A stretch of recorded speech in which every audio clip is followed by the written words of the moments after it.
நீங்கள் பார்த்துக் கொண்டிருப்பது உங்கள் விஜய்.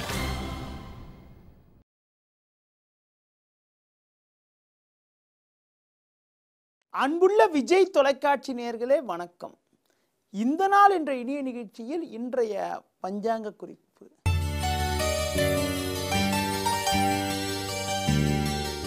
16/7/2015 ஆணி 31 வியாழக்கிழமை. அமாவாசை திதி காலை 7:41 வரை பின்பு பிரதமை. புனர்பூச நட்சத்திரம் மாலை 4:01 வரை பின்பு பூச நட்சத்திரம். நாள் முழுவதும் அமிர்த யோகம். ராகு காலம் மதியம் 1:30 முதல் 3 மணி வரை. யமகண்டம் காலை 6 மணி முதல் 7:30 வரை. இன்றைய சுப ஓரைகள் காலை 9 மணி முதல் 11 மணி வரை, மதியம் 1 மணி முதல் 1:30 வரை, மாலை 4 மணி முதல் 6 மணி வரை, பின்பு இரவு 8 மணி முதல் 9 மணி வரை. இனி இன்றைய ராசி பலன். மேஷ ராசி நேயர்களே, உங்கள் ராசிக்கு முயற்சி ஸ்தானமான 3ஆம் வீட்டில் சூரியனும் செவ்வாயும் சஞ்சரிப்பதால் வெற்றி மேல் வெற்றியானது தொடர்ந்தபடி இருக்கும்.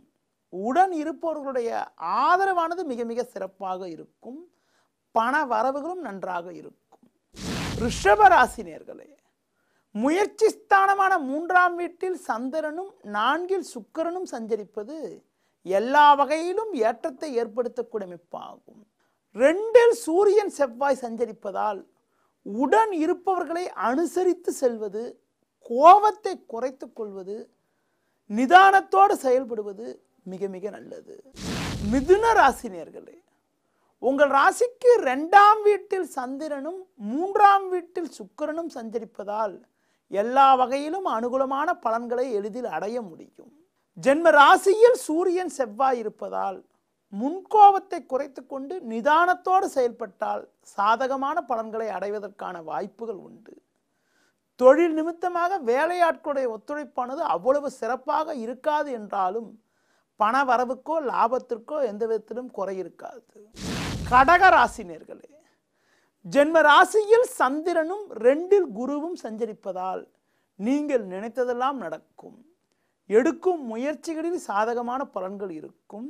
மற்றவர்களுக்கு நீங்கள் கொடுத்த வாக்குறுதிகளை எளிதில் காப்பாற்ற முடியும். கடந்த சில நாட்களாக இருந்த நெருக்கடிகள் எல்லாம் முழுமையாக குறைந்து நிம்மதியான நிலை ஏற்படும். சிம்ம ராசி நேயர்களே, ராசியாதிபதி சூரியன் செவ்வாய் புதன் சேர்க்கை பெற்று லாபஸ்தானத்தில் சஞ்சரிப்பது நல்ல அமைப்பாகும். பொருளாதார ரீதியாக மேன்மைகள் ஏற்படும். அது மட்டும் இல்லாமல் குடும்பத்தில் தடைப்பட்ட சுபகாரியங்கள் கைகூடுவதற்கான வாய்ப்புகள் கூட உண்டு. உத்தியோகத்தில் இருப்பவர்களுக்கு மேல் அதிகாரிகளுடைய ஆதரவு கூட மிக மிக சிறப்பாக இருப்பதற்கான வாய்ப்புகள் உண்டு.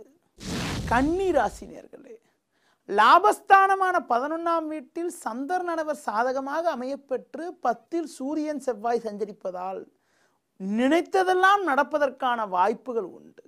உத்தியோகத்தில் இருப்பவர்களுக்கு வேலை பளு குறைந்து சுமூகமான நிலை, சந்தோஷமான அமைப்பானது இன்றைய நாளில் உண்டாகும். குடும்பத்தில் கூட கணவன் மனைவியிடையே இருந்த சின்ன சின்ன கருத்து வேறுபாடுகள் கூட முழுமையாக மறைந்து மன அமைதியும் சந்தோஷமும் ஏற்படுவதற்கான வாய்ப்புகள் உண்டு. துலா ராசி நேயர்களே, 10ஆம் வீட்டில் சந்திரனவர் சாதகமாக அமையப்பெற்று லாபஸ்தானத்தில் குரு சுக்கிரன் சஞ்சரிப்பது அற்புதமான அமைப்பாகும். தாராளமான தன வரவுகள் ஏற்படும். இதன் மூலமாக கடன் பிரச்சனைகள் விலகி சேமிப்புகள் அதிகரிக்கும். சிலருக்கு புதிய பொருட்கள் வாங்கக்கூடிய யோகங்கள் கூட இன்றைய நாளில் உண்டு. விருச்சிக ராசி நேயர்களே, உங்கள் ராசிக்கு பாக்கியஸ்தானமான 9ஆம் வீட்டில் சந்திரனவர் சஞ்சரிப்பது சற்று சாதகமான அமைப்பாகும். உடல் ஆரோக்கிய ரீதியாக இருந்த நெருக்கடிகள் நிம்மதியற்ற நிலையெல்லாம் விலகி சற்று சந்தோஷமாகவும் மகிழ்ச்சியாகவும் இருக்கக்கூடிய ஒரு நிலையானது இன்றைய நாளில் உண்டாகும். பண வரவானது சற்று சாதகமாக இருக்கும். அதன் மூலமாக மன அமைதி ஏற்படும். தொழில் ரீதியாக லாபங்கள் அதிகரிக்கும். தனுசு ராசி நேயர்களே, ஜென்ம ராசியை குரு பார்வை செய்வது நல்ல அமைப்பு என்றாலும் சந்திரனவர் அட்டமஸ்தானத்தில் சஞ்சாரம் செய்வதால் இன்று நாள் முழுவதும் சந்திராசிரமம் இருக்கிறது. அதனால் எடுக்கும் முயற்சிகளில் சின்ன சின்ன தடங்கல்கள் ஏற்படுவதற்கான வாய்ப்புகள் இருக்கிறது. முன்கோபத்தை குறைத்துக் கொள்வது, மற்றவர்கள் விஷயத்தில் தலையிடாமல் இருப்பது மிக மிக சிறப்பு. மகர ராசி நேயர்களே, சமசப்தமஸ்தானமான 7ஆம் வீட்டில் சந்திரனும் 6இல் சூரியன் செவ்வாயும் சஞ்சரிப்பது உங்கள் பலத்தை அதிகரிக்கக்கூடிய அமைப்பாகும்.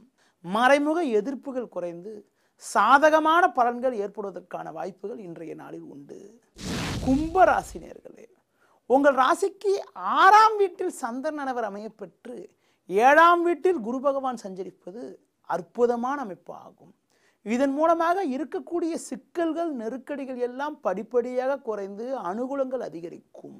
உத்தியோகத்தில் இருப்பவர்களுக்கு புதிய வாய்ப்புகள் தேடி வருவது மட்டுமில்லாமல் மேல் அதிகாரிகளுடைய ஒத்துழைப்பு கூட மிக மிக சிறப்பாக இருக்கும்.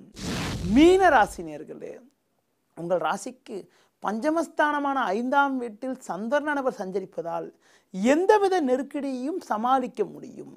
சூரியன் செவ்வாய் 4இல் இருப்பதால் தேவையில்லாத அலைச்சல்கள் சில ஏற்பட்டாலும் எதிர்பாராத தன வரவால் எந்த நெருக்கடியும் சமாளித்து ஏற்ற மிகுந்த பலன்களை அடைவீர்கள். நேயர்களே, இதுவரை இன்றைய ராசி பலனை உங்களிடம் கூறினேன். இனி ஜோதிட தகவல்.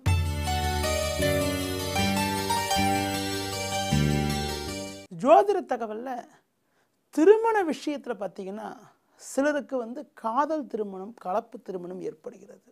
பொதுவாக ஒரு ஜாதகத்தில் 5க்கு அதிபதி, எண்ணங்களை குறிக்கக்கூடிய ஸ்தானமான 5க்கு அதிபதியும், திருமணஸ்தானம் சொல்லக்கூடிய 7ஆம் அதிபதியும், கலத்தரஸ்தானம் சொல்லக்கூடிய 7ஆம் அதிபதியும் 5, 7க்கு அதிபதி ஒருவருக்குள்ள இணைந்திருந்தாலும், பரிவர்த்தனை பெற்றிருந்தாலும், 5, 7க்கு அதிபதி பலமாக அமையப்பட்டிருந்தாலும் கண்டிப்பாக விரும்பி திருமணம் செய்யக்கூடிய அமைப்பு ஏற்படுகிறது.